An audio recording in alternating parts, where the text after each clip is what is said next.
What lingers about that stretch of days is not a single scene, but a pattern, the way ordinary rooms kept being asked to hold more than they were built for, and the way the people in them tried clumsily and bravely to expand to the task.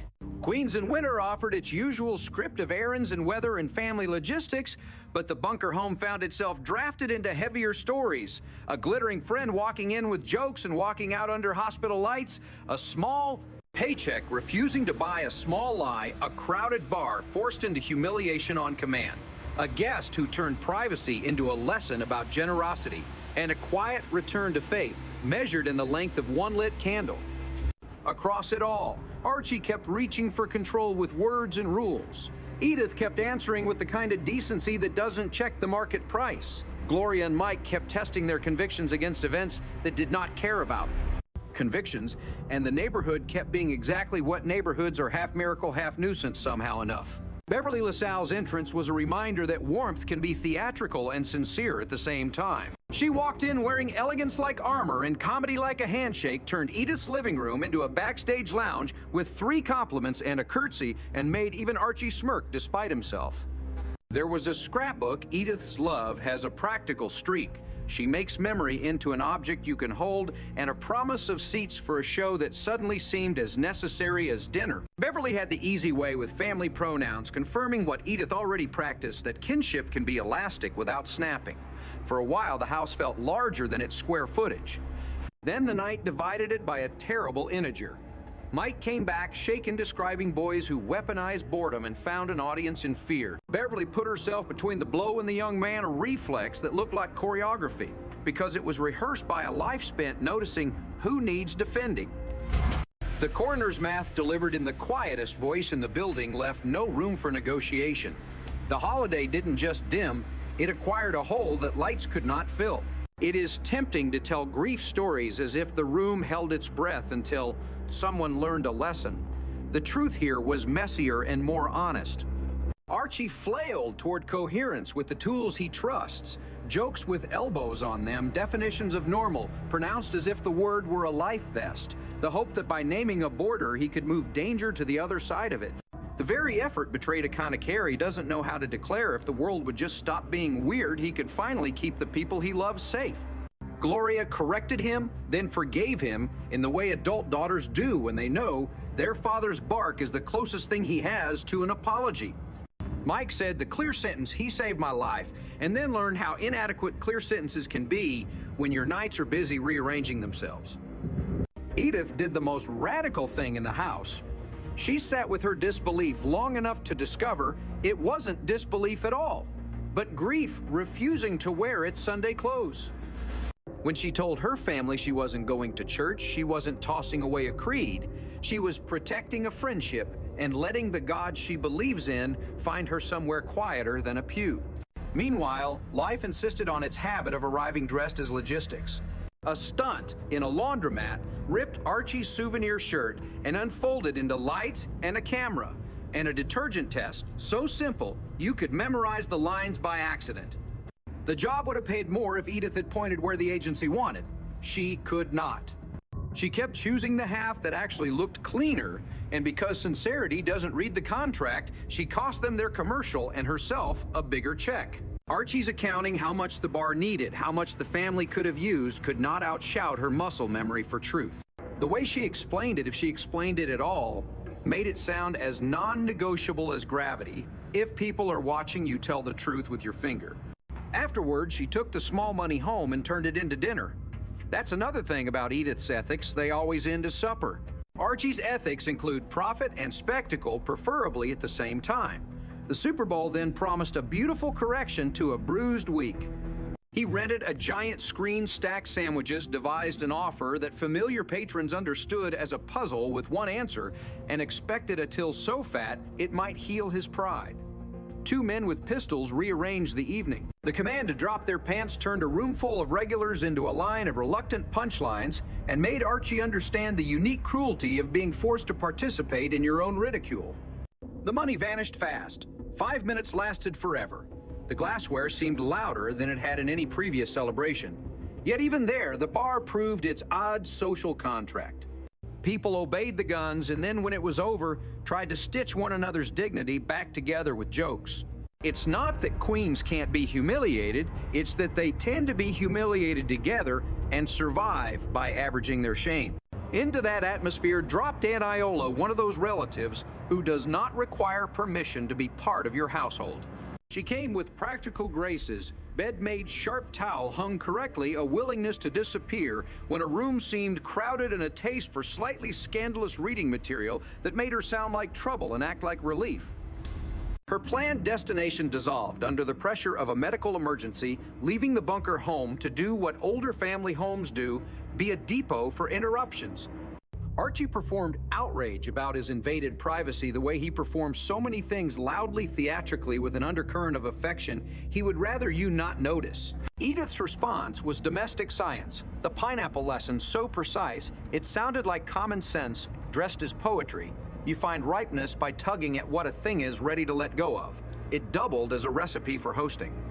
By the time Iola left for the cousin's place, she had threaded a couple of graceful jokes through the apartment, paid her rent in orderliness and kindness, and told Archie the sort of truth men pretend they dislike and then hold close. He is better company when he stops trying to be the smartest man in the room. The arc you notice if you line those days up like beads is how public humiliation and private integrity kept alternating, as if the week were determined to test both. The detergent men asked for a lie rehearsed as a smile. Edith refused with the mild stubbornness of a person who will not put sugar in a cup someone is asked to drink black. The thieves' demanded surrender performed as farce. Archie complied to save lives and then rebuilt the room sign, and all because rebuilding rooms is how he expresses love. The church offered an avenue back into community. Edith took it not as surrender, but as cooperation. She would let the ritual do its work, but she would not let the ritual speak over her memory of Beverly. When the moment came, she lit a candle and did not narrate her feelings. That restraint was its own liturgy. Mike and Gloria's subplot was less an argument than a duet. He wore survival like a sweater 2 sizes too big and kept trying to reach a maturity he thought grief demanded. She made room for him without turning herself into furniture. They discovered that righteous speeches about justice sound braver before you have seen cruelty up close. Afterwards, braveness looks quieter. It looks like chores done without being asked, like a hand on a shoulder at a sink, like the decision not to drag the wound into every conversation. If idealism is a posture they learn, then care is a muscle. You build it by using it. As for Archie, his growth refused to put on a costume even when he literally put on a costume. The Santa suit he'd mocked ended up on his body anyway, because grandchildren have a way of forcing men to accept tenderness on technicalities. He kept running the bar, but with the kind of watchfulness that didn't need to be announced. He threatened to throw out anyone who couldn't keep politics, prejudice, or math quietly in their own heads, but mostly he enforced it by showing up, listening, and raising an eyebrow at the right time. When a patron made a lazy crack at the expense of someone's difference, he let the silence stretch until the man did the math and found the joke unbalanced. Archie would deny this was moral leadership. What he would agree to if pressed is that a room should be comfortable for his wife to walk into, and that sets a lot of the necessary policy. Edith's transformation was the opposite of dramatic, and therefore more convincing. She didn't renounce anything. She adjusted the furniture of her faith enough to create a seat where Beverly could have sat. When she returned to church, she wasn't returning to an institution so much as to a practice lighting a wick, listening to a hymn, placing a memory in a room, and letting other people stand beside it without asking them to fix the unfixable. At home, she kept making the housework coffee that sometimes went weak because her mind was elsewhere, sandwiches that made up for the weak coffee, small mistakes followed by small repairs, the overall effect of which was a kind of rescue. By the time the week turned into the one after it, the household had found an everyday rhythm that neither denied the loss nor subordinated everything to it. That balance is Edith's genius. She forgives the laundry for being ordinary on days when nothing else is. If version 1 of these events felt like a camera following sharply defined moments, this understanding of them feels more like a map on which every street is a name for a skill people invented on the fly. Call One Road Integrity Way, where Edith stood in front of a crew and refused to repeat a harmless untruth that under lights would have become harmful. Call another Dignity Boulevard, where the bar's regulars slowly walked their shame back to the table and finished their drinks with the kind of laughter that doesn't erase embarrassment but cooperates with it until it behaves. There is Grief Court, where Mike and Gloria learned the choreography of not always talking. Hospitality Terrace, where Aunt Iola taught the house something about being easy to live with. And Faith Lane, which doesn't end at a church door so much as thread through kitchens and sidewalks and the aisle of a grocery store, where a woman decides which fruit is ready to come home. At the intersection of those streets, a family stood, argued, cooked, sulked, laughed, dressed up as Santa, and kept going. The city around them didn't change. The mail still came at odd hours. The butcher still had opinions about cuts and quarterbacks. The neighbors still performed their suite of kindnesses and annoyances with a consistency you could set a clock to. But the bunker home was not the same house it had been, and that difference announced itself in, of all things, the tone of Archie's ordinary complaints.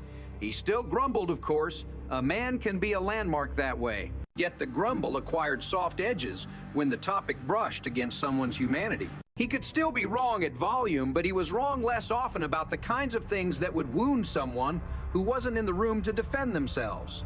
He'd say the transformation was Edith's influence. Edith would say it was the weak reminding them both how fragile everybody is and how silly it is to be cruel to fragile things. They are as ever a persuasive pair. None of this turns tragedy into a moral triumph. Beverly is still gone. A city still contains people who use pipes and pistols and shame to feel tall. Money is still tight in a place where everything from glassware to ham sandwiches has gotten pricier. But the measure of these episodes is not whether they solved what they couldn't. It's whether they recorded in human scale, a way of proceeding, feed the living, tell the truth even when asked, not to rebuild the room that was violated loan, the bed when the plan falls through light, the candle when the ceremony comes where, the costume for the child, and let the jokes return on their own time. That's not a plot twist, it's a practice. If the house were to nominate a single object to symbolize the era, it might be that scrapbook, the one Edith assembled for Beverly like a handmade trophy. It captures the stubbornness of remembrance, the belief that cutting and pasting a person's public moments into a private book can do something real against the tendency of time to thin everything out. In a way, the entire household lives by that craft. They take the pieces a week, hands them the funny, the humiliating, the infuriating, the tender, and paste them into a continuous page. Anyone glancing at the page might call it ordinary. They would be right, and also they would be missing the point that ordinary done well is a form of excellence most people never get good at because it asks for discipline without applause. So, the apartment breathes again. The Santa suit is back on its hanger, ready to turn a future afternoon into a reasonable imitation of magic. The bar's ceiling shows a slightly different shade, where the patch dried a permanent reminder that holes happen and repairs are never perfect, and that both facts are compatible with a place being worth returning to. The pineapple on the counter will yield a leaf soon, and when it does, somebody will laugh, because the joke has ripened along with the fruit. The cup of coffee will sometimes be too weak and sometimes too strong. Sugar will be forgotten and remembered. And on a shelf somewhere safe, that scrapbook waits for the next day. Someone needs to see proof that a glittering friend once lived and loved and laughed in these rooms, and that her bravery is part of why these people still have each other. If you need the story reduced to a sentence, you can carry in a pocket. Take this one in a hard week. The Bunkers practiced being the kind of family that refuses to trade truth for convenience or kindness for comfort. And when the week ended, they kept practicing. That's the whole thing. The rest is detail, some of it hilarious, some of it unspeakable, all of it now woven into the rooms, where they pour coffee, argue, forgive, and get on with it.